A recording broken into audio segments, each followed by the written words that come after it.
Hi all, कैसे हैं आप सब। आई होप दैट आप सब बहुत बढ़िया होंगे और बहुत मजे से अपनी लाइफ जी रहे होंगे और लाइफ के फुल ऑन मजे चल रहे होंगे हमेशा की तरह, राइट। और हमेशा की तरह मैं फिर से यहाँ पर आ गई हूँ आपको पढ़ाने के लिए और आपको पता है कि मैं क्या पढ़ाती हूँ, राइट। तो नहीं भी पता तो थोड़ी देर में बता दूंगी। उससे पहले मैं आप सबका स्वागत करती हूँ आपके अपने चैनल स्कोर प्लस फाउंडेशन पे, जहाँ पर हम साथ में मिलकर चीज़ों को पढ़ते हैं, समझते हैं और एग्जीक्यूट करना सीखते हैं। Why execute? क्योंकि ऑब्वियसली एग्जाम में लिखना है, हमने नंबर स्कोर करने हैं, है ना। तो उस नंबर को स्कोर करने के लिए मैं हूं आपकी बेटा बायोलॉजी की एजुकेटर और मेरा नाम है प्रियंका झा, जिसके साथ आप अपने क्लास के सारे जो बायो के चैप्टर्स हैं वो कवर कर रहे हैं। एंड बायो जो है वो साइंस का एक पार्ट है। तो अगर आप अपनी साइंस की बुक खोलेंगे जो कि क्लास 9th की एनसीईआरटी है, उसमें आपको मिल जाएगा chapter that is improvement in food resources, जो कि हम पढ़ना स्टार्ट कर चुके हैं। और आज जो है ये लास्ट लेक्चर है इस पर्टिकुलर चैप्टर का। काफी लंबा हो गया, आई नो दैट, बट मैं चाहती थी कि आपको हर एक चीज डिटेल में आराम आराम से बताई जाए, सो दैट आपको कोई भी कंफ्यूजन नहीं रह जाएगा इस चीज को लेके कि मैम कुछ मिस हो गया, राइट। तो कुछ भी मिस हम नहीं होने देंगे और आई होप दैट कुछ मिस नहीं हुआ है। अगर हो गया है तो आप बिल्कुल से कमेंट सेक्शन में लिख के हमें बता सकते हैं कि वो क्या चीज होती है। एक चीज तो मुझे याद आ रखी है कि क्या चीज मिस हुई है, और वो मिस हुई है बेटा डेफिनेशन ऑफ मैरीकल्चर, राइट। हमने, अगर आपको याद हो, इस चैप्टर में इससे पहले वाला जो हमने सेशन लिया था it was regarding the fish production, और उसमें हमने अलग अलग टाइप की फिशरीज पढ़ी थी, राइट। तो उसी के अंतर्गत बेटा अपने पास एक टर्म आती है दैट इज एक्वाकल्चर, ठीक है।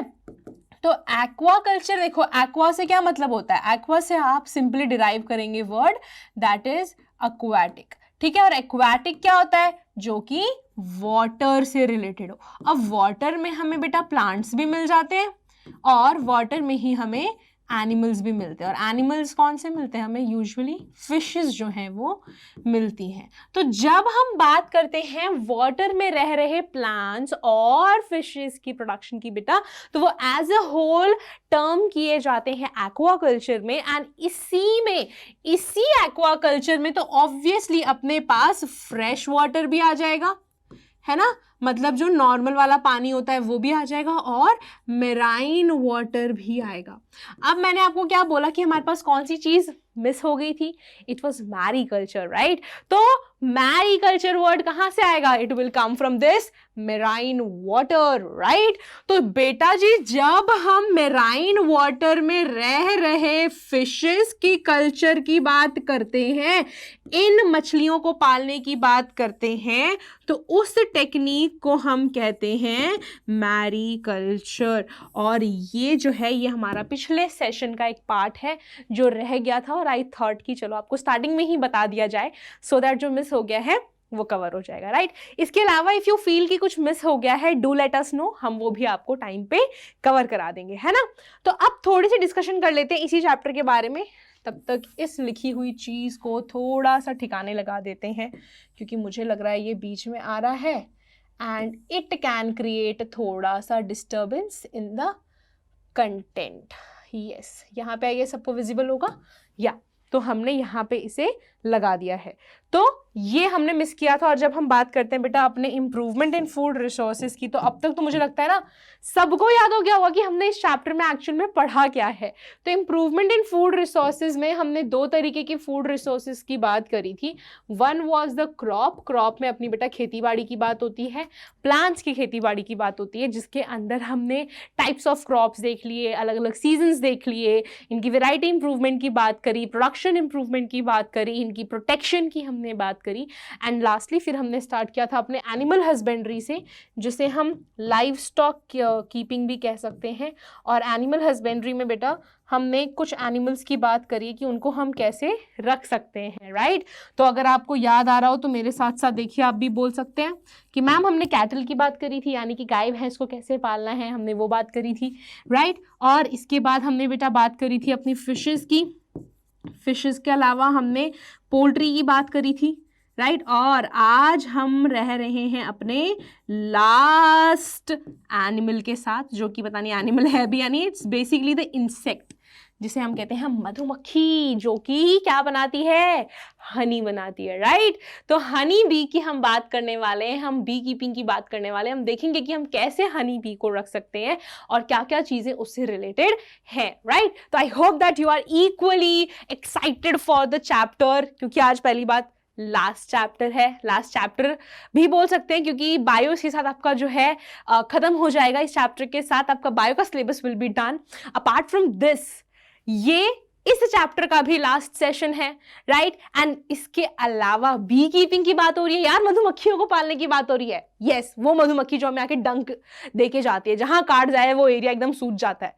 फिर भी सोचो लोग मधुमक्खियों को पाल रहे हैं, क्योंकि ऑब्वियसली इंसान है, सेल्फिश है, अपने मतलब निकालना है ना। तो वो जब अपने मतलब की बात करते हैं बेटा, तब बात आ जाती है बी कीपिंग की। और अगर आपको मछलियां पालने वाली टेक्निक याद हो, तो आपको याद होगा कि फिश प्रोडक्शन में हमने देखा था कि फिश प्रोडक्शन की जो टेक्निक है उसे एक और नाम से जाना जाता है, जिसे हम पिस्सीकल्चर कहते हैं।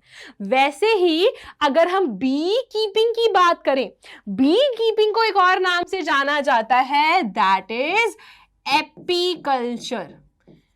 क्या कहते हैं इसे कहते हैं हम एपीकल्चर। और ये जो एपी है ना, एपी एक्चुअली बेटा जो बीज होती है, जो मधुमक्खियां है ना, इनका जो साइंटिफिक नाम है उसमें जो इनका जीनस आता है, राइट, वो आता है, ठीक है। तो उसकी वजह से हमारे पास एपिस जो है वो वर्ड है, और उस एपिस वर्ड से हमारे पास एपीकल्चर जो है वो हम पढ़ने वाले हैं, राइट। तो ये जी बात हो गई, इसको और किस नाम से जाना जाता है उसकी। और अब हम थोड़ा आगे चलेंगे और देखेंगे कि बी कीपिंग की नीड क्या है, क्यों हम कह रहे हैं कि हाँ जी बी कीपिंग जो है वो होनी चाहिए।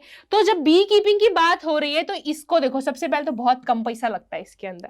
मधुमक्खियां पालने के लिए तुमको ज्यादा पैसे नहीं चाहिए, राइट, थोड़ी बहुत इन्वेस्टमेंट्स लगती है। एंड जब आपके पास वो चीज आ गई, you are good to go, now you can keep the bees. और जब तुम बीज रख रहे हो तो बीज से पैसा आएगा, क्योंकि ऑब्वियसली कोई भी मधुमक्खियों को रखेगा, या फिर जब हम एनिमल हस्बेंड्री की बात कर रहे हैं, है ना, उन्हें हम पाल रहे हैं, भले ही उन्हें सारी की सारी सुख सुविधाएं दे रहे हैं, वो सुख सुविधाएं उनके लिए नहीं है, उससे मतलब हमें निकालना है।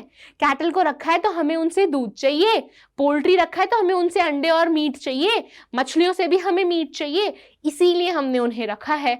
तो मधुमक्खियों की भी हम पूजा आरती इसलिए नहीं करने वाले हैं कि भाई आओ तुम बहुत अच्छे हो, तुम हमें डंक ना मारो इसलिए हम तुम्हें पाल रहे हैं, नहीं, हम उन्हें रख रहे हैं क्योंकि उनसे हमें बेटा हनी मिलता है। हनी क्या होता है, हनी इज शहद। तो जिसको शहद पसंद है, या तो तुम इस वीडियो को लाइक कर दो, या फिर तुम कमेंट में लिख के बता दो कि यस मैम आई लाइक शहद, राइट।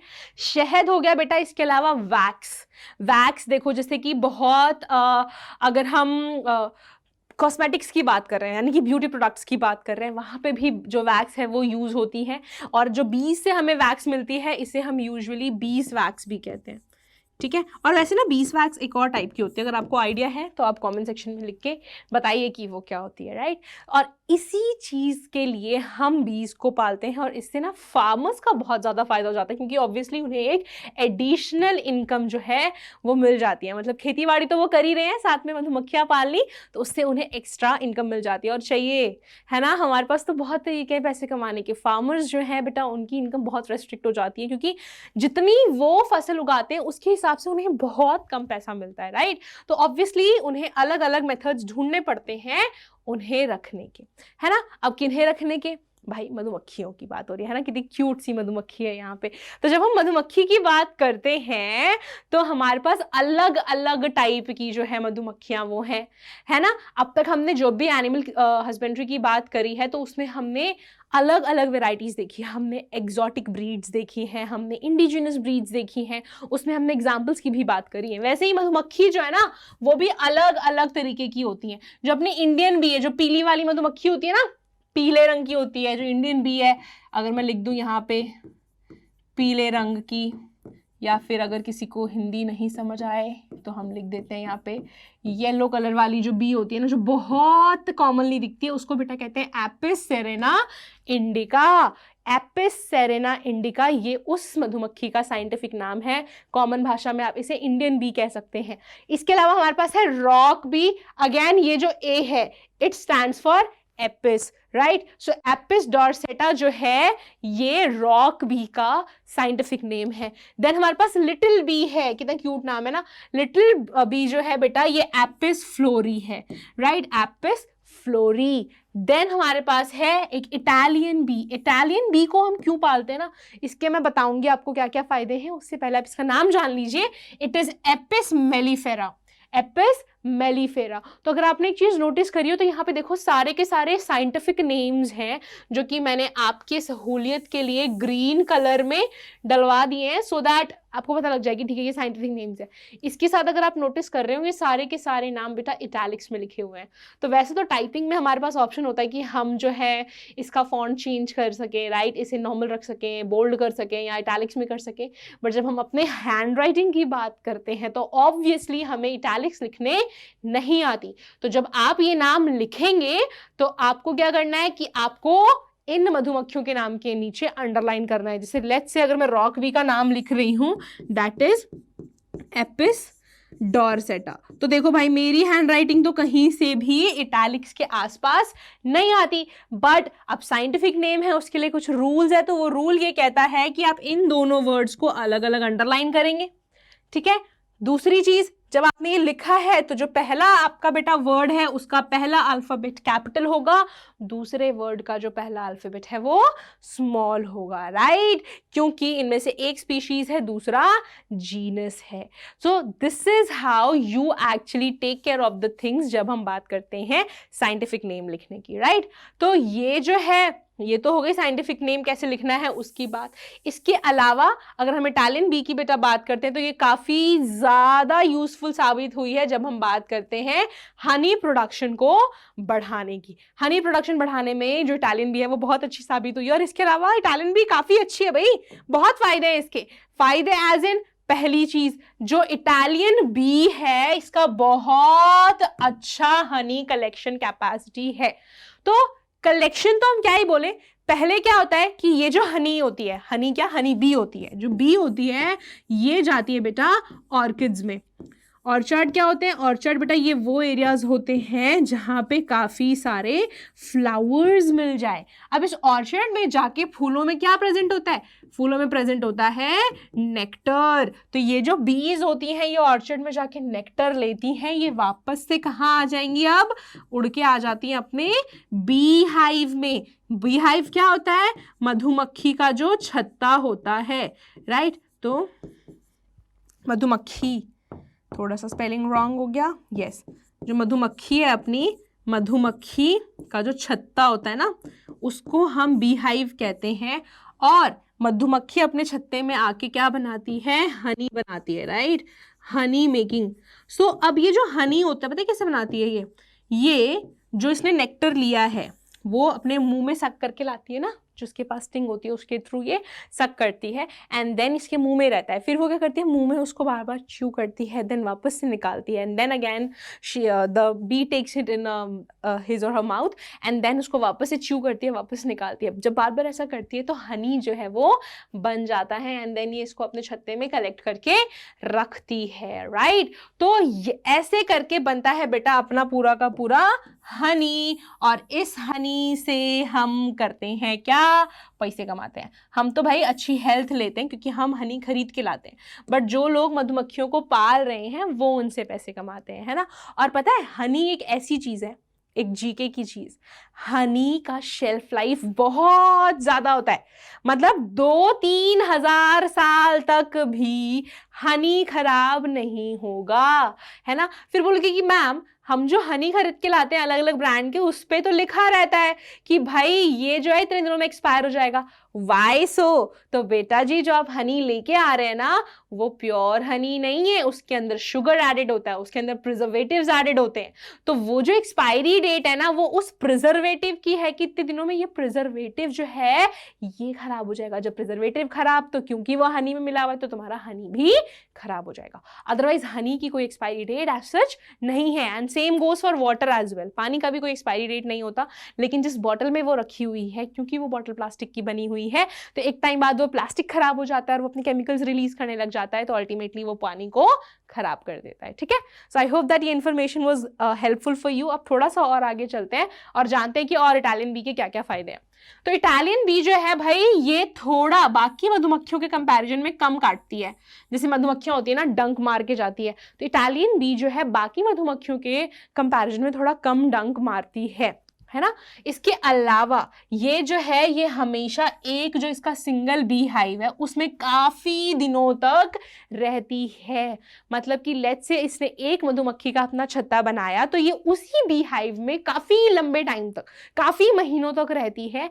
एंड वंस जो वो मधुमक्खी का छत्ता है वो भर जाए या फिर जो भी इश्यूज हो या किसी तरीके से खराब हो जाए, तभी वो जाके नया छत्ता बनाती है। तो ये इटालियन बी का फायदा है, ऐसा नहीं है कि हर दूसरे महीने घर बदल रही है अपना। ठीक है, एक ही घर में काफी टाइम तक रहती है और ब्रीड वेरी वेल, मतलब कि काफी जल्दी जो है ये ब्रीड करती है और मधुमक्खियां इससे पैदा होती हैं। एंड अल्टीमेटली जब ज्यादा मधुमक्खियां होंगी तो ज्यादा हमारे पास मधु होगा। मधु किसे बोलते हैं? हम बोलते हैं इसे शहद को, राइट। सो ज्यादा शहद होगा तो अल्टीमेटली फार्मर्स का जो है फायदा होता है। जब हम बात करते हैं बेटा इटालियन मधुमक्खी की, और इटालियन बी है, तो ऑब्वियसली ये इंडिया से बिलोंग नहीं करती, तो ये हमारे लिए एग्जॉटिक ब्रीड हो जाएगी। तो अगर आप पिछला वाला स्लाइड देखें तो यहाँ पे आपको दिखेगा कि अलग अलग मछलियां बोल रही हूँ, सॉरी, फिशेस याद आ रही हैं, अलग अलग मक्खियां हैं हमारे पास, मधुमक्खियां हैं स्पेसिफिकली। सो इन अलग अलग मधुमक्खियों में इटालियन बी बेटा आपकी एग्जॉटिक ब्रीड हो जाएगी और इंडियन जो है ये आपकी इंडिजिनस ब्रीड हो जाएगी। तो ये जी बात हो गई किस चीज की? ये बात होगी मधुमक्खियों की। अब एक थोड़ी सी बात करते हैं कि जब हम मधुमक्खियों को यूज कर रहे हैं तो ऑब्वियसली हमें क्या चाहिए? हमें इनसे चाहिए मधु, यानी कि शहद। तो जब हम शहद की बात कर रहे हैं बेटा, तो हनी प्रोडक्शन का मैनेजमेंट इज ऑल्सो इंपॉर्टेंट, है ना। हनी प्रोडक्शन की जो रिक्वायरमेंट्स हैं वो क्या क्या है? This is something very very important to know. तो सबसे पहले आ जाता है पैस्ट्यूरेज। पैस्ट्यूरेज मतलब कि जब हम मधुमक्खियों को पाल रहे हैं तो बहुत इंपॉर्टेंट है कि जो एरिया आपने चूज किया है, या तो आपके पास खुद फूलों का बगान है, ठीक है, या तो खुद आपके पास फूलों का बगान है, या फिर जहां पे आपने मधुमक्खियों को रखा है उसके आसपास हमारे पास जो फूल पत्ते हैं वो इजीली अवेलेबल है, राइट। तो पैस्ट्यूरेज कह लो या फिर ऑर्चर्ड जो है बेटा वो बहुत ज़्यादा इंपॉर्टेंट है, क्योंकि ऑब्वियसली इससे क्या होगा? इससे जो हमारे फ्लावर्स है, यानी कि फ्लोरा कह लो या फ्लावर कह लो, that will be easily available, right. तो जब अच्छे से फूल मिलेगा तो नेक्टर अवेलेबल होगा, नेक्टर अवेलेबल होगा तो हनी जो है हमारे पास ज़्यादा अवेलेबल होगा, ठीक है। इसीलिए पहला जो कंडीशन है, इट इज टू हैव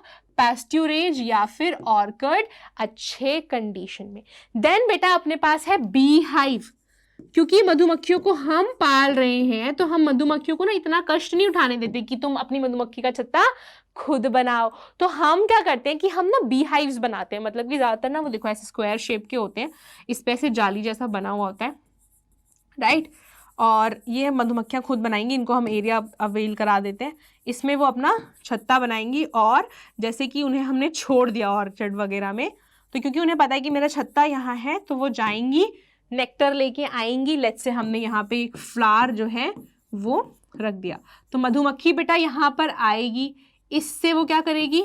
इससे वो अपना, कितनी हैप्पी हैप्पी मधुमक्खी है ना, हाँ, इससे वो अपना जो भी नेक्टर है वो ले लेगी एंड अल्टीमेटली बी हाइव में जाके अपना जो भी शहद है वो बनाएगी। बट वहीं अगर हम बात करें कि इसका साइज क्या होना चाहिए, तो यूजुअली बेटा जो अपना बी हाइव है वो